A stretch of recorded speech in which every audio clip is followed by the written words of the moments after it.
Great, you have the foghorn in the background, and we have Doug Kellner in front. Doug, your work derives mainly from the Frankfurt School, or at least it comes out of that tradition.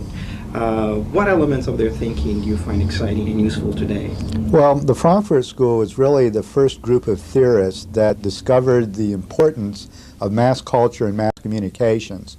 That in the U.S. and the advanced capitalist countries, but also the communist world and fascist Germany that they were refugees from, mass culture was becoming an important form of social integration. That things like films and comic books and broadcasting were vehicles of ideology. And in their classic study of the culture industries and dialectic of enlightenment, Adorno and Horkheimer were the first to show that social theory, to conceptualize how society works, needs to have a theory of mass culture and mass communications. Moreover, that this has political ramifications. They were concerned with the integration of the working class in advanced capitalist societies, and how it was that the proletariat, which was supposed to be the revolutionary, most progressive force in society in the classical Marxist theory, had been integrated into a conservative social force, and mass culture was one of the explanations for that, that people were deceived, indoctrinated, mystified by mass culture, that mass culture was a form of ideology that served the interests of the ruling class and was thus a new mode of social control. So that was the starting point for my work in popular culture. And I still think today that they're right, that mass culture is an important component of contemporary capitalist societies, that to understand the organization of our societies, we need to understand the role of mass culture and mass communication. Where I came to disagree with them, and I think I was influenced here by the British cultural studies tradition, was this notion that mass culture was a monolithic form of domination and ideology, that it was a one-dimensional form in which it was totally a vehicle for conservative ideology. Following the approach of the cultural studies tradition that was influenced by the Italian theorist Antonio Gramsci, they developed a hegemony force, a hegemony model of popular culture, that each society is a sort of matrix of conflicting groups and forces and subcultures, that the ruling class, for instance, is divided into class sectors. Sometimes a conservative sector, sometimes a liberal sector becomes the hegemonic, the dominant force in the society, but it is always battling opposing forces, that there are new social movements, that there are oppositional groups, there's individuals fighting for a counter-hegemony, be it socialists or feminists or black or brown liberationists, that society is a matrix of struggle.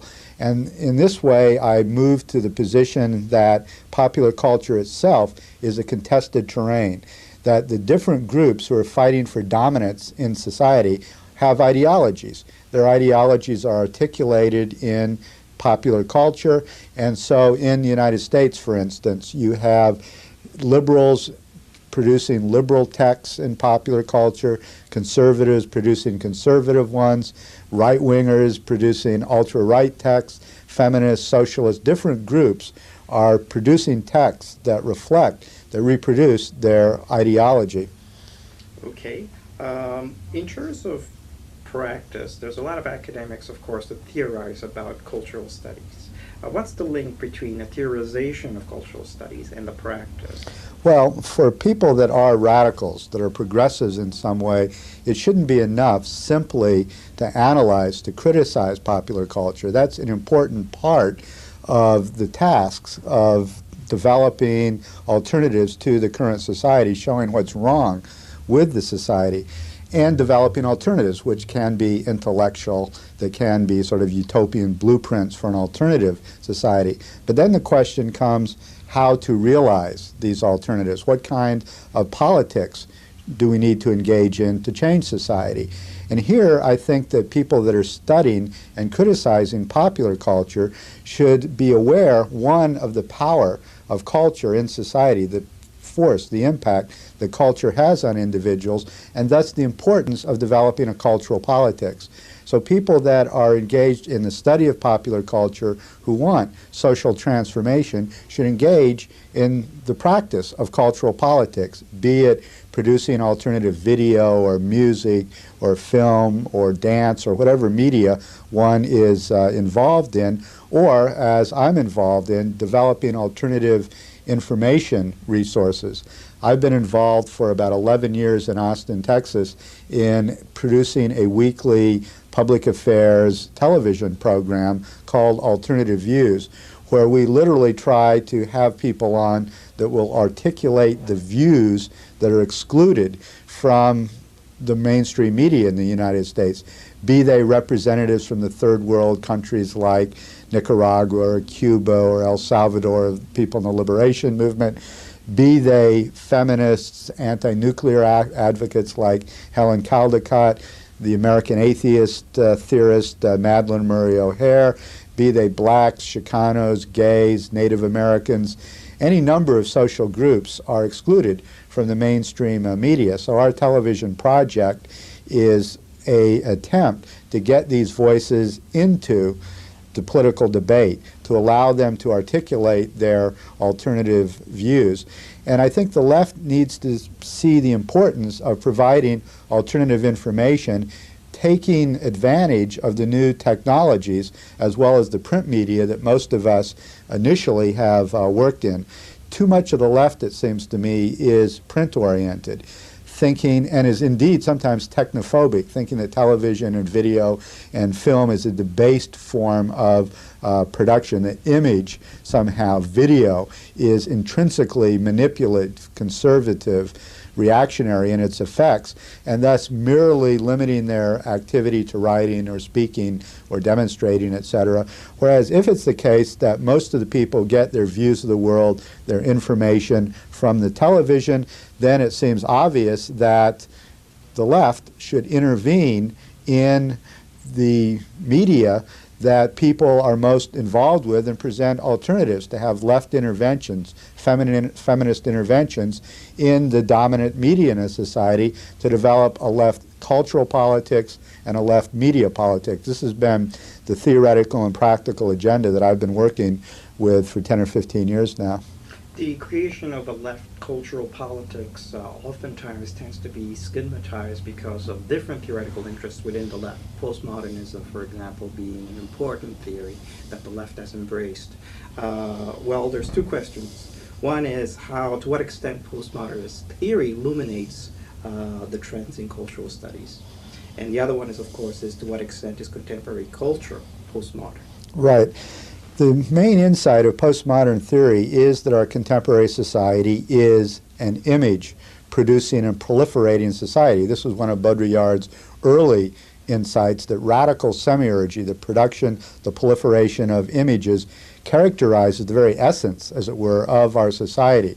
It used to be the case that in modernity, on Baudrillard's model, industrial production was what the society was all about, the production of commodities, buying, selling, consumption, etc. But even consumption, Baudrillard saw, was more and more structured around image, what he called sign value. You bought a product, you exhibited a product for its prestige. Moreover, the media do nothing but produce images. So we have these images machines that are saturating our culture with images. This is creating new modes of experience, new consciousness, in which literacy, the word, verbal, discursive culture is on the decline, and image culture is on the rise. So this is one essential insight of postmodern theory that helps us understand our current situation. I think the middle Baudrillard also had many insights into simulation, hyperreality, the way that models and codes are coming to constitute our experience of the world. For instance, Reagan being a simulated president. He's not a real president. He doesn't really know politics. He acts. He follows a script. There's a model of what the president should be, look like, etc., that he acts out on cue with his teleprompter, etc. So he's basically simulating the presidency, and more of our culture is being determined by these simulation models. So these are some real insights that postmodern theory has. what they do is erase very often such things as ideology, class, oppression, manipulation, etc. They're more of a descriptive theory about images and codes and hyperreality, and less of a critical theory, the way that, say, Marxism and feminism and other theories are, that analyze the ideologies, the messages that are being conveyed.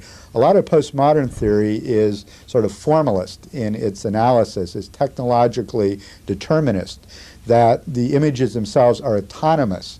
And I would argue false. They're part of a system of production that is still capitalist corporations, advertising agencies, media industries, what Adorno and Horkheimer called the culture industries, that are producing these images that are still, in my opinion, serving the interests of a dominant class that controls the media and that reflects their interests, their views of the world, that are ideology. So it just seems to me demented that the postmodernists want to throw ideology out as a category, to throw out content analysis as if only the form of images were what is at stake in popular culture studies. I would advocate a dialectical approach where we analyze the new forms of image, the traits, the quality of postmodern image production, but we also see what the content, the messages, the effects of these things are. To a certain extent, postmodern theory follows McLuhan, that the media is the message. The formal effects of a media have the determinative role in the impact of the media on culture. This seems half right. There's definitely some insight in there, but it seems to me that the content, the ideology, the messages are still extremely important. And I think actually semiotics gives us a better handle on this, where there are signifiers, signifieds, there's codes, there's systems of image production, and it seems that approach is still extremely useful. So I think postmodern theory can be useful in illuminating aspects of our image environment, our media society, but to take it as the end-all and be-all, to go the extreme POMO route, seems to me absolutely disabling for critical analysis of the media and its effects. Plus, in Baudrillard's model at least, it leads to cynicism and pessimism. Baudrillard decries all forms of alternative media practice.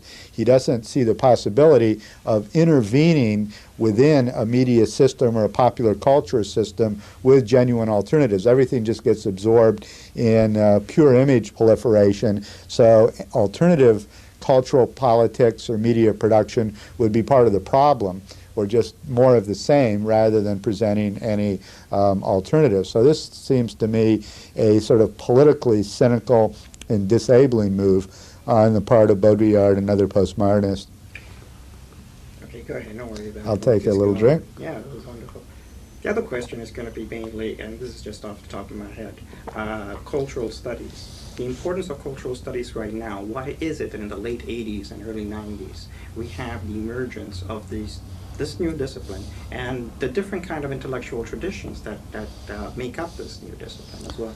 I think, right, I think it's not accidental that postmodern theory and cultural studies both emerged in the 1980s as widespread models for the analysis of popular culture.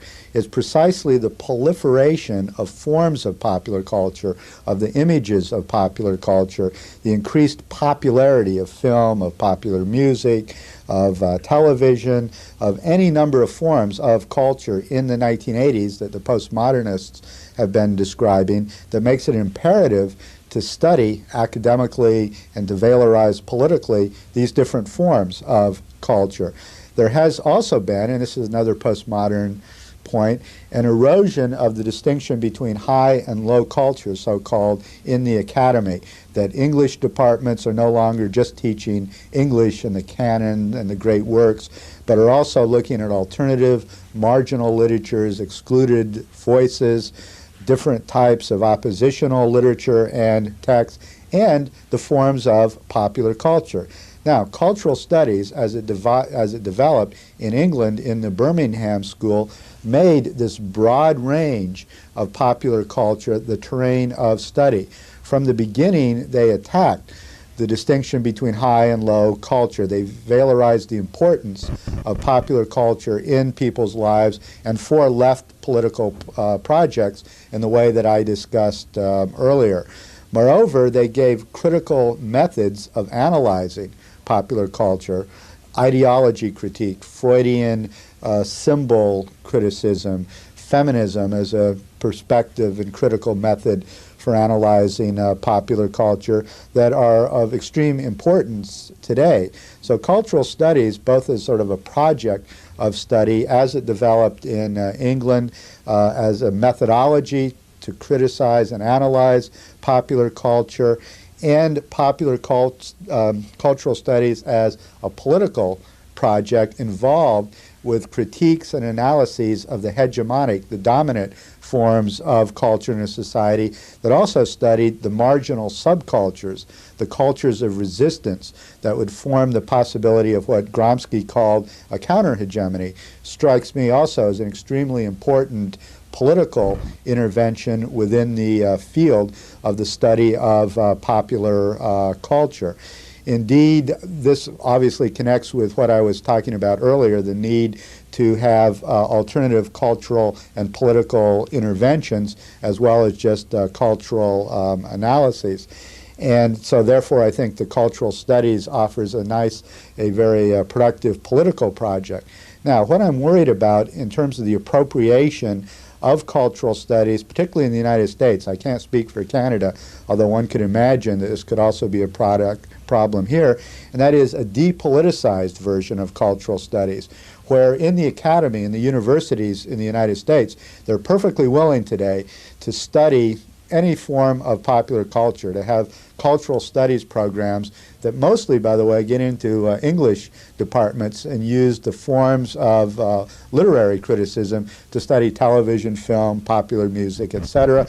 And they may even be willing to use Marxist ideology, critique, structuralism, post-structuralism, psychoanalysis, but they abstract the study of culture from this political project that was part of the Birmingham School of British Cultural Studies, and basically they're eliminating Gramsci from the field of cultural studies because it was Gramsci who analyzed culture in terms of a theory of hegemony, the ways that forms of popular culture produced the hegemony of a given class, group, or sex or race in a given society, that was also concerned with counter-hegemony, with oppositional forms of culture that would produce social alternatives and social transformation.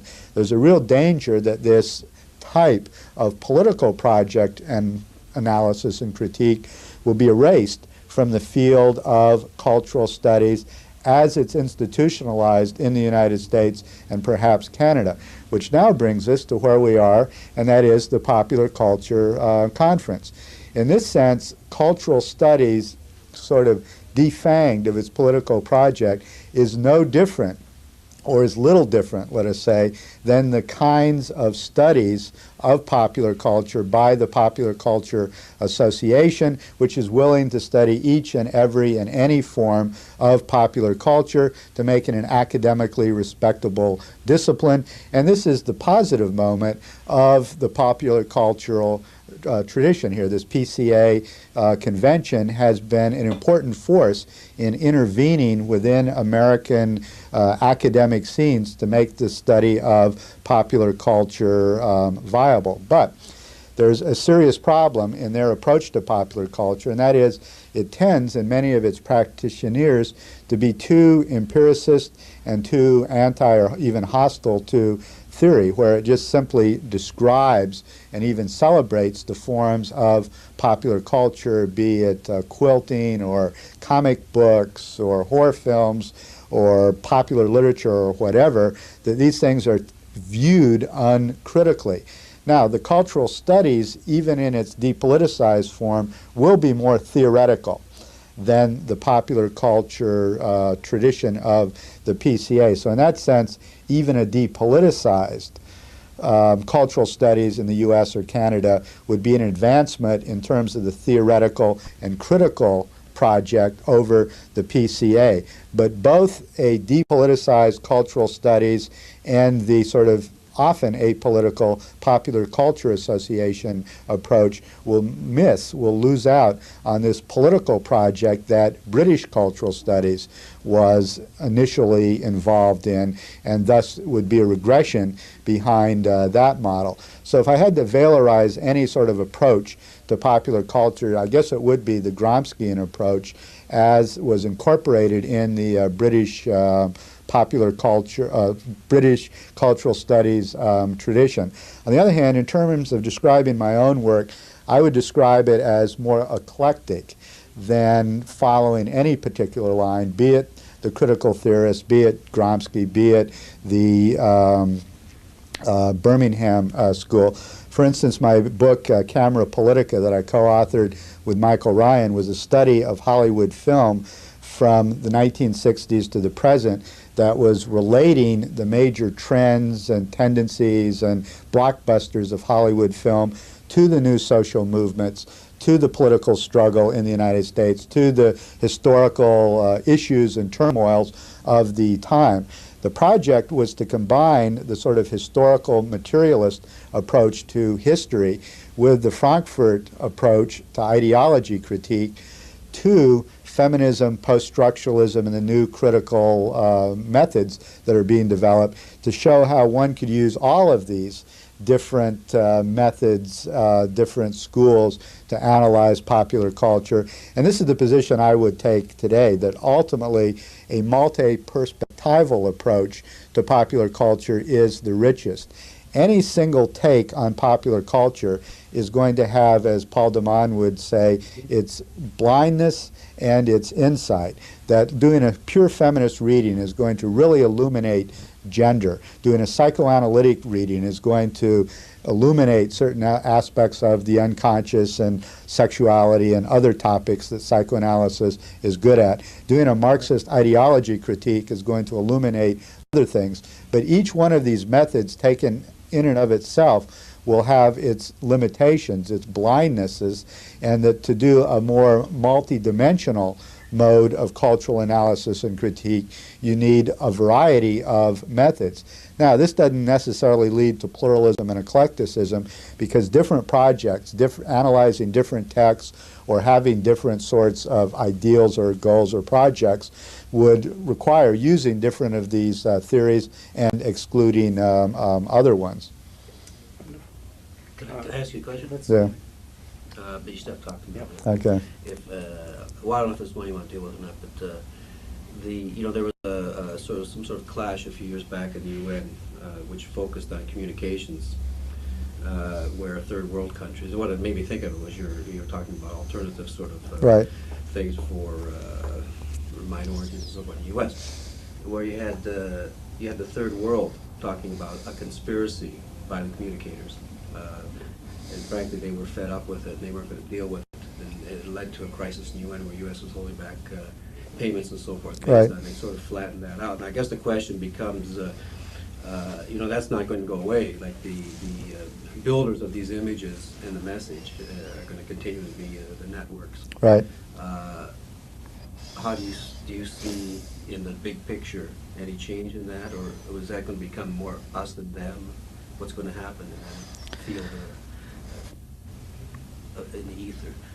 Okay, Joe, I think the final thing that I would like to talk about is the need to integrate not only a multi-perspectival approach to the theory, to the critique of popular culture, but also to merge studies in popular culture analysis with mass communication.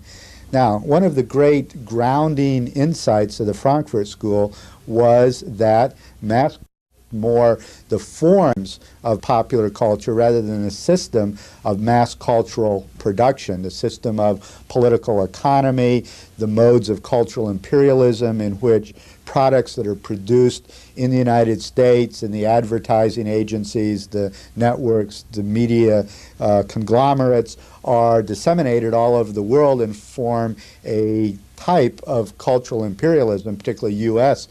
Cultural imperialism. So I think that to analyze the full range of the production and effects of culture, you have to go to a mass communication approach too.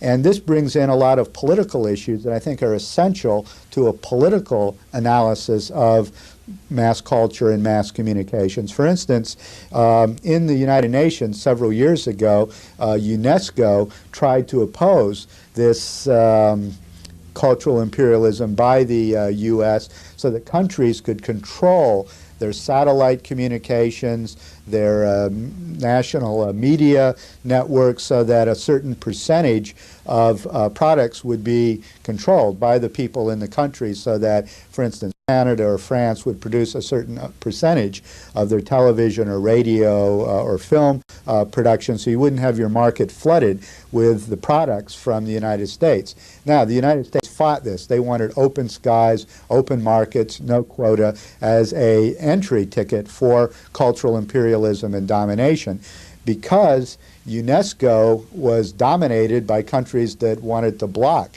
this form of U.S. cultural imperialism. The U.S. tried to defund UNESCO to threaten the United Nations that, well, if you pursue these policies, we're not going to give you any money. So there's all kinds of international geopolitical issue in the politics of communication. And far too often, people that do popular culture studies neglect these kinds of issues that I think are inseparable from the analysis and theory of popular culture, that it's absolutely essential to ground one's theories and analyses of popular culture in broader theories of mass communication that talk about the production, the distribution, and the reception of popular culture. One final point, we haven't really got into another key insight of the Birmingham School, the decoding. This is something else that needs to be studied, the way people use and can self-valorize the products of popular culture. There's a tendency in the Frankfurt School to have too much of a manipulation model in which you simply analyze the messages, the ideologies, and you assume the audience is indoctrinated, that it simply passively reproduces the ideas, the forms of behavior that are disseminated through the media industry, whereas the possibility of cultural resistance on the form of the audience, on behalf of the audience, the possibility of the decoding of the media product in a way against the intentions of the producers of this thing is an important insight that again goes back to the Birmingham School. At least I first got this position from the very early Stuart Hall paper on encoding, decoding. So this is an important element of a critical approach to cultural studies, but you can go too far in this sort of celebrations of the use and gratifications of popular culture, and you can lose your critical thrust. Certain theorists, I think, have gone too far in that direction, overreacting against the Frankfurt School and over-exaggerating the extent to which individuals can decode in their own autonomous ways, that makes popular culture thus more harmless and just simply more fun and less potent than it was in some of these other theories. You mentioned fun and pleasure.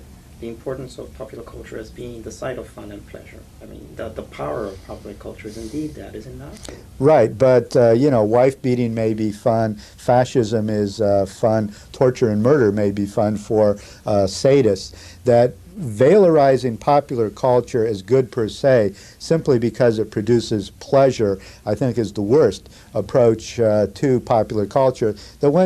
That goes back to an early bourgeois theorist by this guy Stevenson of uses, gratifications, pleasures of popular culture. You need to distinguish between sort of good and bad pleasures. Pleasures that encode certain ideologies that lead to sadomasochistic, sexist, racist behavior, or pleasures in gratifications of eroticism, pleasure in community, in solidarity, in individual self-valorization, etc., that seems to be sort of progressive, emancipatory kinds of pleasures. I think one needs to distinguish and discriminate between the messages, the pleasures of popular culture, and quite frankly, you need a normative theory and a political theory to be able to make these kinds of discriminations, and I think it's an important part of the critical project, at least, to do this. Oftentimes, the postmodernists simply embrace this notion of jouissance and pleasure. And right. Without and wanting to erase all of these distinctions, which I would insist we still need to make to have a critical posture towards popular culture, but we have to elucidate and defend our criteria of critique that also should be seen as provisional, subject to negotiation, transformation, and change as our experiences and societies change. It's not that there's any universal, criteria of taste or political rectitude or anything.